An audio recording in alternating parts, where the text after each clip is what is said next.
Hello everybody. आज हम लोग 11th स्टैंडर्ड का सबसे पहला टॉपिक करने जा रहे हैं, called as introduction of book keeping and accountancy. ये फर्स्ट चैप्टर है। यहाँ पे सबसे इंपॉर्टेंट कंटेंट पे बात की जाएगी, इसलिए chapter very very very important है। तो क्या बातें होगी यहाँ पे, हम लोग बेसिक्स बात करेंगे। बेसिक्स किस चीज का, कि डेफिनेशन और उनके मीनिंग्स की बात, मतलब डेफिनेशन नहीं, मतलब इन शॉर्ट हर वर्ड को क्या मीनिंग बैठता है उसकी बात करेंगे। पहला क्या लिखा है इधर, गुड्स। गुड्स क्या होता है? हर बिजनेसमैन कुछ ना कुछ चीजों को लेके बिजनेस करेगा। जैसे मेडिकल वाला मेडिसिन को लेके बिजनेस करता है, एक डिमार्ट वाला ग्रोसरीज और बहुत सारे आइटम्स को लेके बिजनेस करता है, नाइकी जूते वाला शूज को लेके बिजनेस करता है। बराबर क्लियर है कि नहीं? हम क्लासेस वाले सर्विस दे के बिजनेस करते हैं, तो वो हमारे लिए क्या है, goods. Any commodity article or thing in which a trader deals is called as goods. Clear? Ice cream वाला क्या बेचता है, आइसक्रीम। फूल वाला क्या बेचता है, फूल।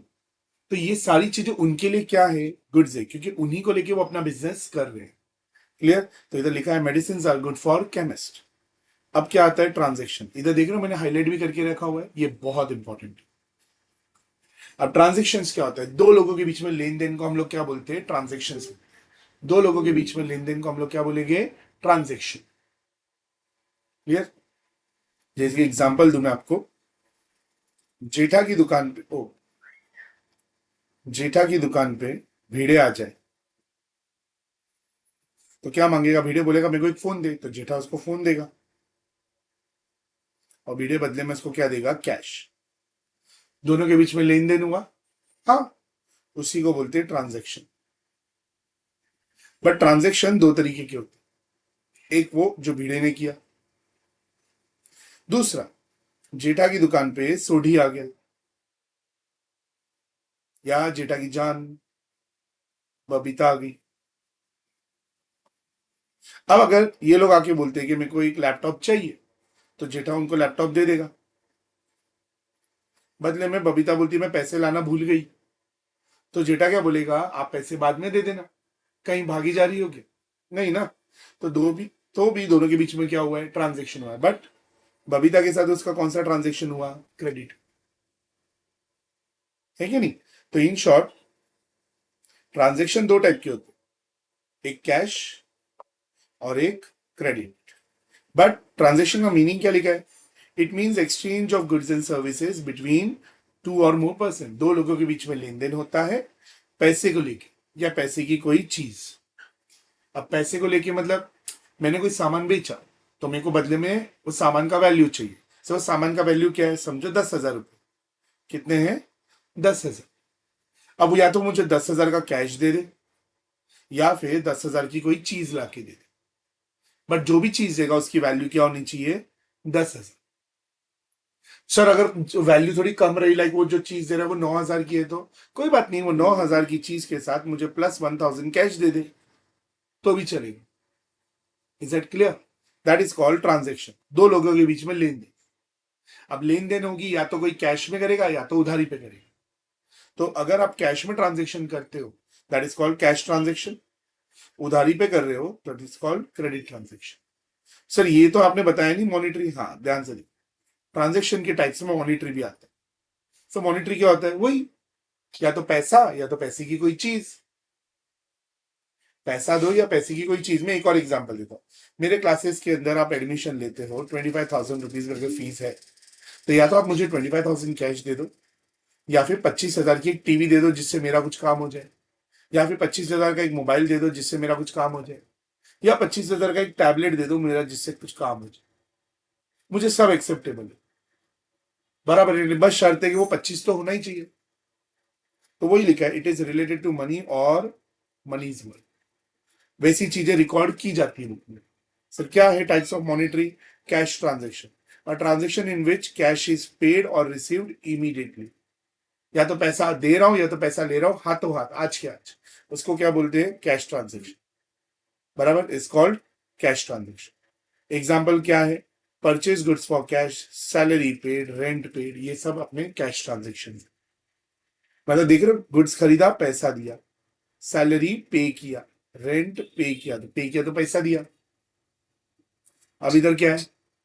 Credit transaction, a transaction in which cash is not paid और रिसीव्ड इमीडिएटली। उधारी है ना, याद है बबीता वाला? हाँ, उधारी है, जहां पे हमने ट्रांजेक्शन तो हो गया दो लोगों के बीच में लेन देन, लेकिन पैसा ना ही दिया है ना ही उसको मिला है, बट इमीडिएटली नहीं हुआ है कुछ, बट इट इज पेड और received on a later date, मतलब हम उसको बाद में दे देंगे, is called credit transaction. Done. जैसे purchase goods on credit from Ram, हमने राम से माल खरीदा, माल तो खरीद लिया लेकिन पैसा दिया राम को नहीं, तो इसको बोलते क्रेडिट ट्रांजेक्शन। समझे? अब ये कैसा, ये non monetary transaction. Non monetary का मतलब क्या होता है? बार्टर सिस्टम, जो आज के जमाने में नहीं चलता। सर एग्जांपल दो। एग्जांपल मैं आपको इसी से दूंगा, मॉनिटरी से, नया वाला। मेरे पास एक फोन है, वो फोन है 50,000 का, और आपके पास एक फोन है जो है 1 लाख रुपए का। अब मैं आपका फोन लेके मैं अपना फोन आपको दे दूं, आपको चलेगा क्या? नहीं। क्यों? सर कहां हमारा 1 लाख का फोन और कहां आपका 50,000 का फोन, बराबर। लेकिन अगर मैं ऐसा बोलूं कि मैं अपने 50,000 वाले 2 फोन दूं और तुम्हारा 1 लाख वाला फोन में ले लूं, तब चलेगा? हाँ हाँ सर चलेगा। क्यों? बिकॉज सर 2 फोन आया ना, 50,000 का, तो 1 लाख हुआ कि नहीं? हाँ, दैट इज कॉल्ड मनीज वे। लेकिन अगर वो पहले वाला एग्जांपल लेता ना मैं, जहां पे एक फोन देके एक फोन लिया, that is called barter system, जो आज के जमाने में नहीं चलता। नहीं चलता इसलिए वो रिकॉर्ड नहीं होता, कोई लेन देन भी नहीं करता इससे। समझ आया? अब इधर आते पॉइंट नंबर 3। सर ये सब क्या सीख रहे हैं हम लोग? वापस बताता हूं। हम लोग सीख रहे हैं ये एक पर्टिकुलर वर्ड का मीनिंग क्या है, उसके अंदर टाइप्स क्या है। अगर ये सारी चीजें पता रहेगी ना, तो ही हमारा चैप्टर नंबर 2 और चैप्टर नंबर 3 आसानी से आगे बढ़ पाएगा। Is that clear? अब क्या है? Debtor and creditor. What is debtor, what is creditor? Simple, ये दोनों समझने के लिए एक ही चीज याद रखो, क्रेडिट ट्रांजेक्शन होना जरूरी है। क्रेडिट ट्रांजेक्शन होना जरूरी है। So what do mean by credit transaction? हाँ, उधारी वाली। अब देखो, मेरी दुकान पे कोई आते हैं, 3 लोग आए, 2 लोग आके मुझे पैसा देके जाते हैं, तीनों आते हैं, ध्यान से, 3 लोग आते हैं, ए बी और सी। ए आता है, सामान खरीदता है, पैसा देके जाता है। बी आता है, सामान खरीदता है, पैसा देके जाता है।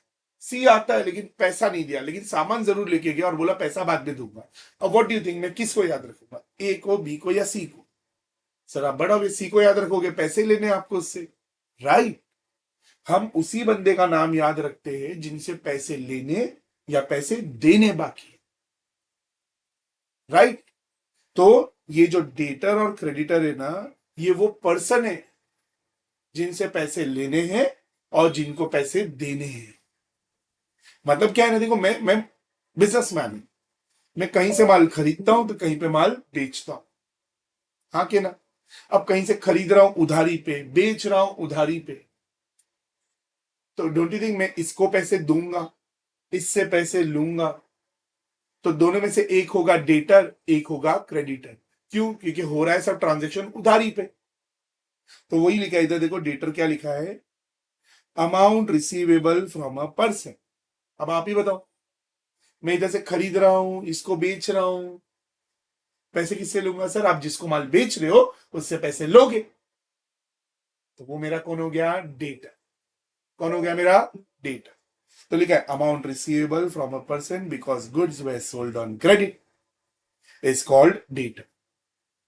लिखा भी example, Jetha sold goods on credit to Babita, credit पे बेचा बबीता को माल, तो कहने से मैं हूं जेठा, जेठा के लिए बबीता हो जाएगी डेटर, तो for Jetha Babita is a debtor. अब सर आप इधर से माल खरीद रहे थे, हाँ मैं खरीद रहा था, तो जिससे खरीद रहा हूं ना वो बंदा सैमसंग कंपनी है, तो मैं उससे माल खरीद रहा हूं, मैं उसको बाद में पे करूंगा, तो क्या होगा? Amount payable to a person. Because the goods were purchased on credit is called creditor. मैं इससे माल खरीद रहा हूं तो मैं उसको पे करूंगा ना, तो मेरे लिए अमाउंट पेएबल है to a person because the goods were purchased on credit. That's why the person is called as creditor. That's why the person is called as creditor. तो देखो लिखा भी है, जेठा purchased goods from Samsung company on credit. Therefore, for Jetha, Samsung company is a creditor. एक छोटा सा diagram भी बनाए। क्या लिखा है? जेठा परचेज करता है सैमसंग से, बेचता है माल बबीता को, तो for Jetha Babita is a data, for Jetha Samsung company is a creditor. दोनों से देखो कैसे डील हुआ है, या तो क्रेडिट परचेज या तो क्रेडिट से। आई होप ये पॉइंट समझा। गुड। अगले, अब याद है बबीता वो है जिससे मैं पैसे लेने वाला हूं, बिकॉज मैंने उसको उधारी पे माल बेचा है, राइट। अब सपोज कल को बबीता बोल दे, जेठा जी मैं आपको पैसे नहीं दूंगी, नहीं देना है जेठा जी, तो इज बबीता गुड डेटर और a bad debtor? But obvious Babita is a bad dater. But obvious Jetha is not going to accept that.